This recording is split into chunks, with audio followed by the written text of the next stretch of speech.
What's happening, people? So I want to talk about young black and Caribbean people, especially black young kids, yeah? Because doesn't matter like where they come from, right? We're going to speak about why they're not getting into the trade and why I feel personally that it's going to be a dying thing to see nowadays is because young people don't respect all that, yeah? They don't respect like you working hard and not having nothing to show for it, or you working hard and not doing the cool things what they feel is quote unquote cool in life nowadays. I've thought about this for a period of time because I've also been in colleges, I've worked, I've seen young people, I have a lot of young followers that follow me, and it's nice the ones who do follow me, who are kind of got their foot in the door for themselves, who are looking for more or less someone who looks like them to mentor, to be able to speak to, and to be able to reach out to. Kudos to all of you guys, because I understand how important that is for your own development, right? Because I've always had it for myself. And I will explain how I've had it for myself first before I carry on. So I have 3 uncles who are plumbers. I have one more uncle who is a contracts manager and used to be a contracts manager for like Berkeley's Homes, yeah? He has no influence on my life at all, 0. He has a negative point actually, because he's never fucking helped and he's never really been that interested. And when I have done stuff like I've been in articles or I've been on magazines or I've been on the TV and stuff like that, he has never called me and said like, well done, blah blah blah blah blah blah blah blah blah blah. Period of him sounds like a fucking hater, but it is what it is. So let's not talk about that guy. The other 3, one of them is who you see quite often on my videos. He's the one who is from Jamaica. He's the one that actually got me into it, yeah? And is a big part of my influence and the reason why I even do stuff now today. My other ones have their own business and have always been very welcoming to me, and if I needed help I could go to them and ask them, but they've always been encouraging, rooting. They're Caribbean as well, so they're Barbados, so half of my family is from Barbados and they're the Barbados side. And then my other uncle, obviously I said to you before, Jamaican heritage. So I've had that behind me, looking at myself and looking at them and saying, these guys do well, man.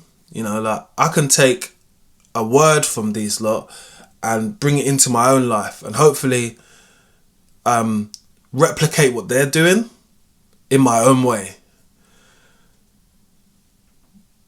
But a lot of the young black men don't have uncles like that, so they turn to mentors, people like myself who look like them, is able to give them advice on a deeper level, which we only understand. It's not like your lecturer or someone at your work, they're not really going to understand that. But if I say something to them, it's going to hit different, because it comes from a different place.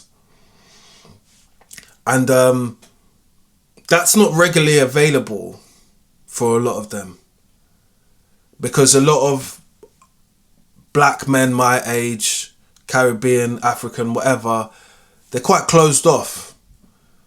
You know, I'm an 80s baby,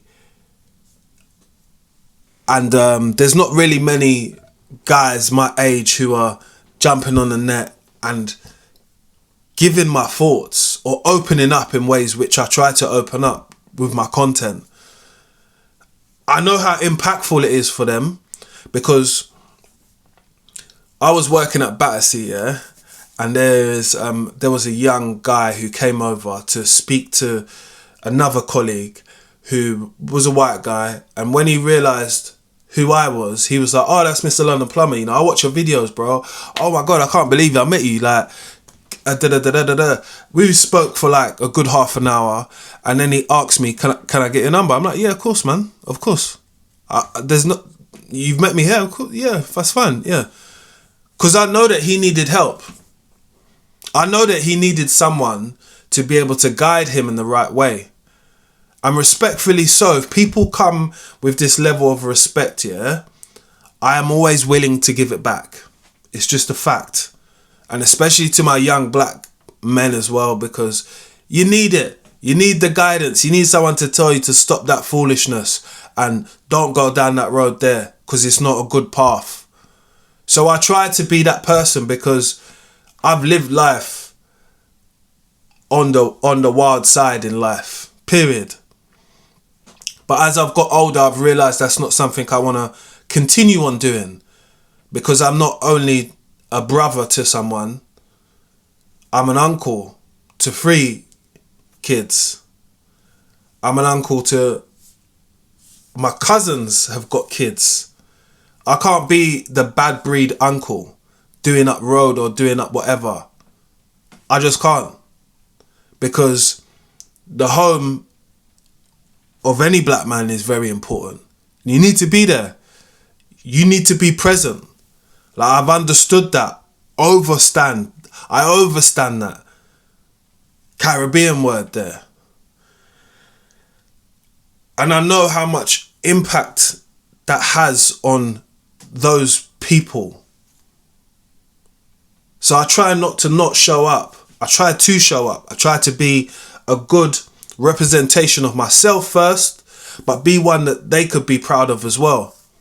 So when they see me, big car, this, that, money, nice girlfriend, anything I want, they know that they could go down this road and not do the street, and not do up the drug sailor, or not do up the drill rapper, or try to tell their parents that they want to be a rapper. I'm not trying to say the rapping things, there's not that many people that make it. You know, in this day and this age, even if you're jumping on the internet, there's no need to be sending out those low vibrations out there to people, which is, oh, you know, like selling drugs or da-da-da. Look, you just end up on police custody. That's going to be your biggest video. The police custody video is going to be bigger than the music video you ever drop. How about that? You know, and becoming a statistic is something that a lot of these young black men might have to face to be able to learn a lesson. And I would want to help them not be that before they even got to that point. That's my whole point of like being a mentor online, or being someone that people can turn to when it comes to good information. You know, I've tried to speak to many young people before who I've seen going off the rails, doing up double life, thinking that they is James Bond, doing up missions in the daytime, coming home asking mumsy for rice and chicken.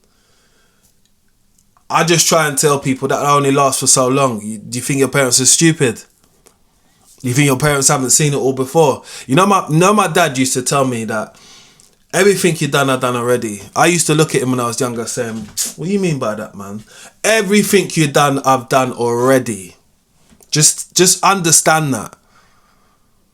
All the little fuckery games, want to sell a little 20 bag of weed, run a rob couple people, keep knives inside. We've done that already. Didn't get us anywhere. When I started to do this, I've been able to go on holiday. I've been able to have a stable girlfriend, buy myself stuff, get this, get that, afford this, afford a house. And that's when you start realizing. But me having influence from my uncles, who I don't always see our black community like this anymore. Perfect example was, I got a brethren. My brethren said to me, it's sick how you and your cousin link up, you know, because my cousin is from Northwest and I'm from another side of London, right? So when I'm working down Northwest London, I go in and check in with my cousin. Because my dad showed me about go and check in with your family, and if you're down in that area, I'll give a man a buzz and say, yo, I'm round the corner, you know. Boy, you in? Come past, have a little reason. That's what I see my dad do. So I try to replicate that because it keep your family tight and bond like this. And my cousin that lives over Northwest, his brother is a plumber. His dad was a plumber. Do you get it? So I can even talk to my cousin about plumbing jobs because he would understand them.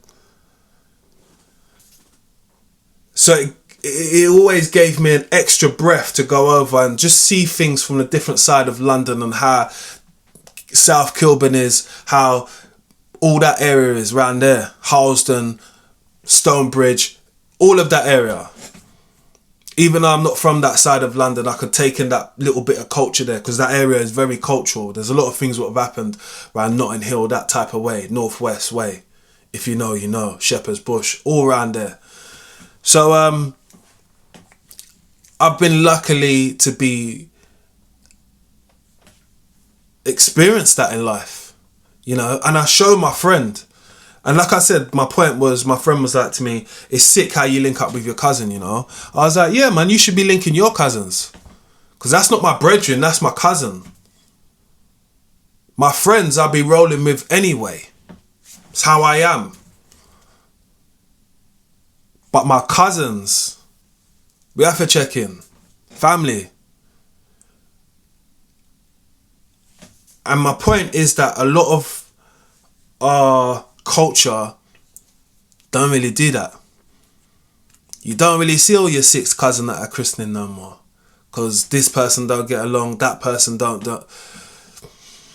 It happens, a lot of families have feuds and all that, yeah? But getting over them and maintaining a tighter bond obviously will make you lot connected better.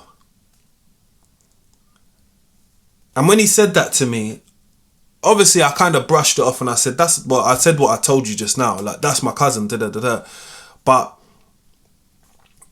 I made sure at the end of it, I said, you should be doing that as well. Because as you get older, that's one of your good tight spars, as we like to call in the Caribbean community. A spar is like your brethren. Am I your hydrin? He's a man that you can go and reason with at any time about any boy in your life. So I never stopped doing that because it kept me well grounded and connected. And I feel like when you connect with people who are outside of your postcode, outside of your remit, you realise that London, the world, is a big place. You can make friends, you can go different places. But our younger generation, if they don't see that, they don't know that. They only know what's in their area. Remember, them youths don't drive. Their parents would have to physically take them somewhere. So my dad used to take me down to Kilburn, them sides. My dad is from Camden originally growing up. So I've been round Queen's Crescent, been round these types of places. And for me, I've been able to understand my dad knowing these type of people. My dad is probably as popular as I am on being outside. Which is a wonderful thing as well, because obviously when people see me, they're like, oh, your dad is... And I'm like, yeah, of course that's my dad. Do you get it? So what I'm trying to say is that the younger generation are not seeing any of these things which culturally we used to keep alive a lot. But it's not so present within our community. And what I saw from a lot of those individuals while being around is how much respect my uncles got for the jobs, what they do, and the type of work, what they do, and having a community who helps you. You make money, It's quite simple. If someone was like from down northwest and they said, oh, my radiator's not working. Oh, you know what? My cousin, you can come and sort that out for you now. You know my cousin is blah, blah, blah. Is it? Give him a call for me, because I'd rather go through your cousin, because you already know, you know, me and you is brethren. So, yeah, just bring your people them. I'd rather pay them than someone else. And it's like how we kept a community together.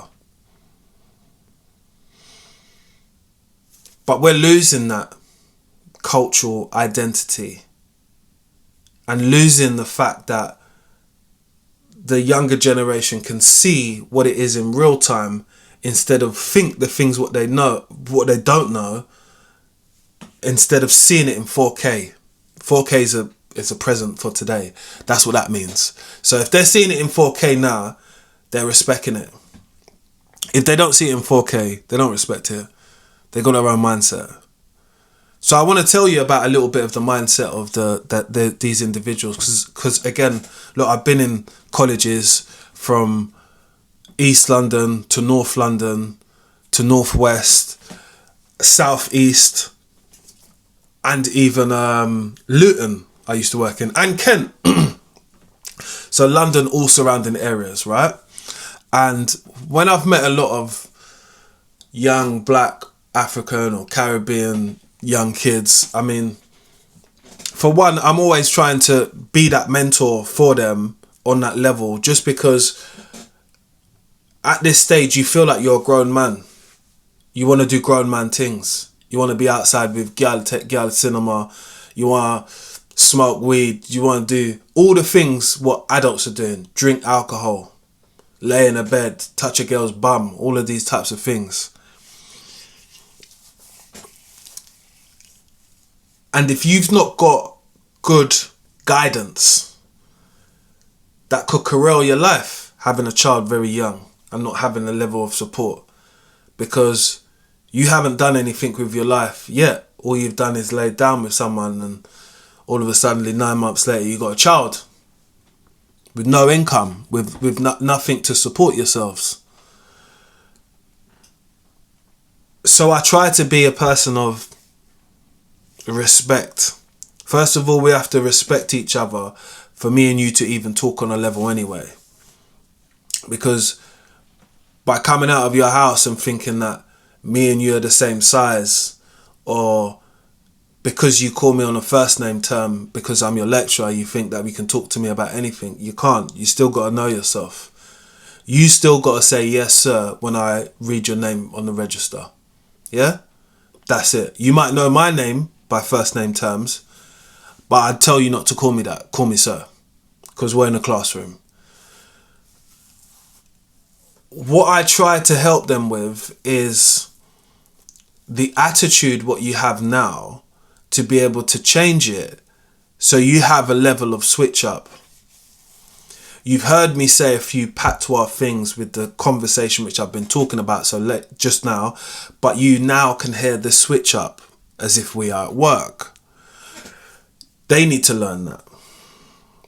They need to learn the difference within going into an environment and now being yourself but keeping it professional. That switch up they need to learn. And that's kind of something which you would only learn over a period of time. Maybe if you had a job, maybe if you was out and about with the public, you've realised that, you know, the youth who looks and dresses like Central C, unless you're going to some type of rap video or something like that, why are you always in all black? Why have you got a Louis Vuitton hat on when you're in college? Why have you got a Louis Vuitton hat on when you're in college but you've never bought any plumbing tools? Or why have you got this Gucci hat on and you can't even afford the textbook, which is £35? Doesn't make sense, does it? Because someone who's looking at you from the outside will say, oh, maybe you got your priorities wrong. But you're failing your exams, but you got this Louis Vuitton hat on. And when I ask you, have you studied? Sir, man ain't got the textbook, you know. You ain't got a textbook, but you got the Louis Vuitton hat and TN sneakers. Or 110 trainers. The kids today don't wear 110. It's only my style will wear 110 because I'm old school. But you understand what I mean. And it's a kind of such a shame because you can only do so much, you know? You can only do so much to influence these people because outside influences have got more of a grab hold on their little pea brains from now. You know, listening to music, the type of music you listen to, has a big impact on you. You know, if you're listening to Stab 'em Up, Drill, Drill, Drill, Stab 'em Up, Stab 'em Up, it's going to fuck with your vocabulary, the words what you're able to say. So when we're in the classroom, someone said, "Oh, sir, man, I'm tired, man. You're fatigued." Sir, I'm not fatigued. I don't know what that is. Why don't you search it up? Why don't you get a dictionary and try and find some different words? Every week we'll try and learn a different word. But I ain't your English teacher. I'm your plumbing teacher. But I'm just your plumbing teacher who's trying to at least prepare you for life as you go out there. Whether you become a plumber or not, it's your business. You're here to get the qualification, not me. I'm only here to deliver it to you. But when I deliver it to you, I still want you to have other skills for yourself. Because the world ain't nice for any of these young black individuals with no skills. I always say to them, look,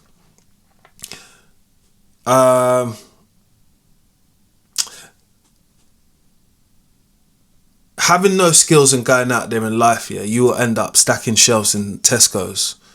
Even stacking shelves in Tesco's, you do not look like someone who would work there. So you'd have to change your act again. Because you have to be talking to the public. No one wants to say, "Excuse me, do you know where the baked beans are?" "Yeah, blood, it's over there." Nobody wants you to talk to them like that. You've got to have a level of respect. Got to speak to people with a little bit of courteousness. And I just try and install that with people, especially timekeeping and stuff like that. I feel that's a big thing. "Oh, sir, I got up late." Well, why don't you get up earlier then? "Oh, I live far."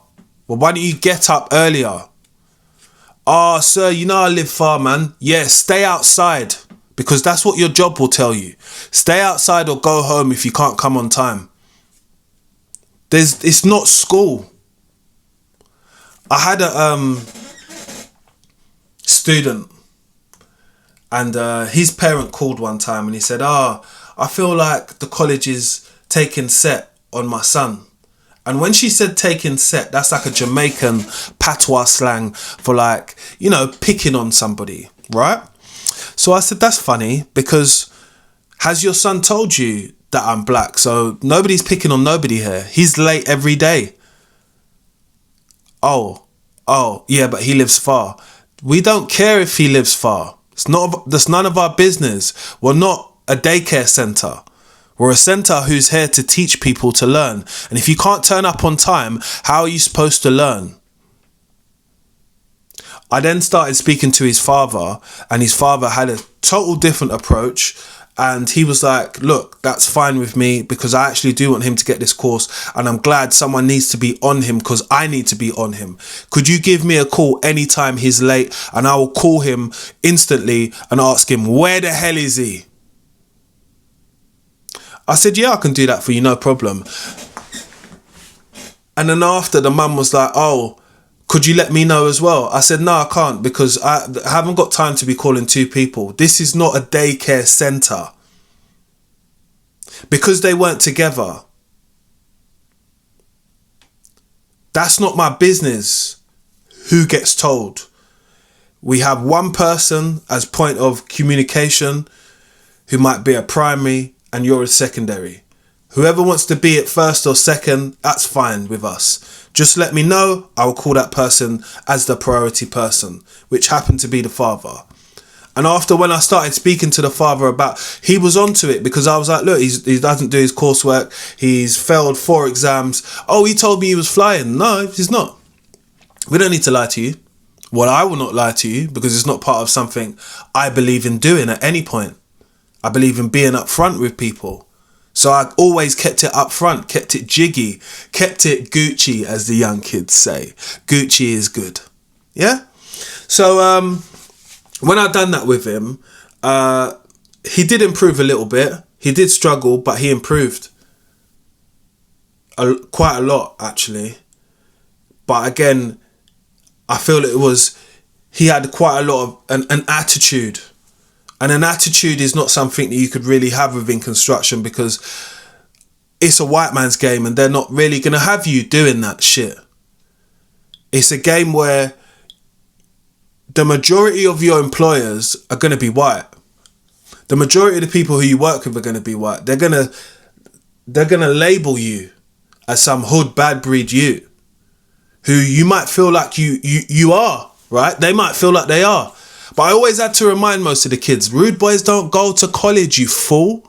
No rude boys go college, so nobody in this building is a rude boy.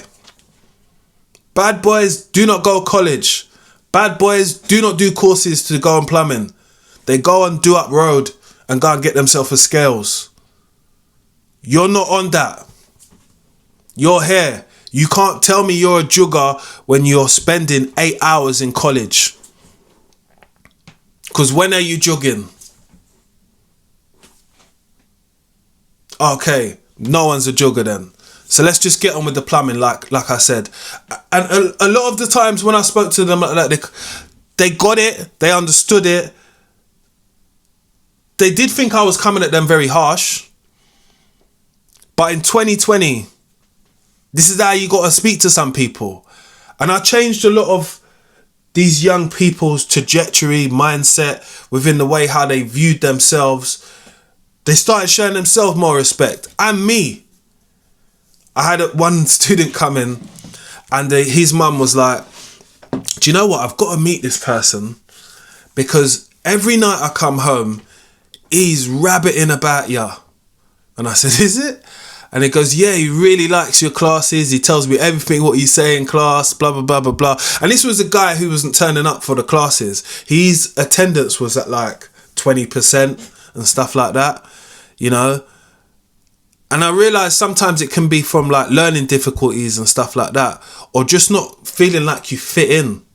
Because I've felt like that before. Because when I first started plumbing, like 20 years ago, I went to Tottenham College, no surprise. There was only 2 coloured people, or they used to call them coloured back in the day. I was a black guy, and my other mate Luke, who I went to school with, I went primary school with him actually, he was in my class as well. So there was only me and him, everyone else was white. I mean, it wasn't a problem at all, but I was always drummed into myself that your representation is going to go a long way. And over the years it's kind of showed, because there are not a lot of plumbers who are like me, who look like me, who say the conversations and will openly talk how I talk. Some of them are reserved because they feel like, you know, they've had enough cucumber sandwiches. Do you get it? And they shouldn't talk up with an outside voice, and they can't talk the way they want to talk because, oh, I might not get work. People might not respect me. It's your business, my boy. With myself, I just do things a little bit different. Because of how I've grown up, because of what I've learned, because of the things which I've seen and gone through. All of us can't be the same. We've got to be individuals. And I know that. So I take the road of being an individual quite seriously. And I know how impactful it is for others because of the results what I get, but also the response as well. The response, I've had Asian mums come into my class and say, oh my God, this teacher. So I shouldn't do an accent, that's quite rude. This teacher, he's a really nice guy. He's changed the way Mohammed has started to behave at home. He's been a lot more respectful towards me. He doesn't play the PlayStation, talk back to me in certain ways, because for whatever reason you've put it out there that it's rude to speak to your mum like that. Yes, I have. And I always make a thing out of any of these boys, and because the classes are mainly boys, when you do get your qualifications, the first thing you're going to do is buy your parents something, because they've been looking after you, wiping your bum for ages. The least thing you can do is buy your mum something. Yeah, your dad might not be about or whatever, buy your mother something with the first paycheck. It will make her so proud. It will go over your head now because you don't really understand it, but when you get older, she'll say it to you. She'll be like, look, do you remember, you used to be a little shit before, and now you started working, you really started growing up, and you really started blossoming, as they call it. And the fruits of your labour are starting to pay off.